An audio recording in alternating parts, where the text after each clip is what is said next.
Il était une fois, dans un petit village paisible, un jeune homme nommé Lucas. Lucas avait un esprit curieux, rempli de rêves et d'idées. Cependant, il ressentait souvent une étrange sensation, comme s'il avait une abeille dans la tête, bourdonnant de pensées qui l'empêchaient de se concentrer et de trouver la paix intérieure. Un jour, alors qu'il se promenait dans les champs, Lucas aperçut une abeille qui butinait des fleurs.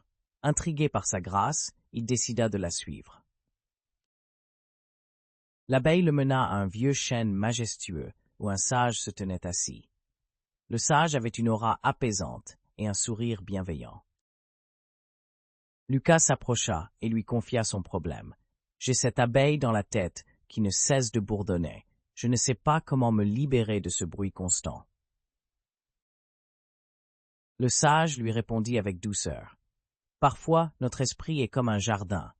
Si nous ne prenons pas le temps de nous occuper de nos pensées, elles deviennent des mauvaises herbes qui étouffent notre paix. » Le sage lui enseigna quelques techniques pour apaiser son esprit. Il lui parla de la méditation, lui montrant comment se concentrer sur sa respiration, en inspirant profondément et en expirant lentement. Il l'encouragea à visualiser l'abeille comme une pensée qui pouvait être observée sans jugement, puis à la laisser s'envoler. Lucas commença à pratiquer chaque jour, prenant un moment pour s'asseoir en silence et observer ses pensées, sans se laisser emporter par elles. Petit à petit, il remarqua que le bourdonnement de l'abeille devenait moins envahissant. Il apprit également à écrire ses pensées dans un journal, ce qui l'aida à les clarifier et à les comprendre. Avec le temps, Lucas réalisa que l'abeille, au lieu d'être une source de stress, pouvait devenir une métaphore de sa créativité. Il commença à dessiner et à écrire des histoires inspirées de ses pensées, transformant ainsi son anxiété en art. Lucas devint un jeune homme serein, qui savait prendre soin de son jardin intérieur.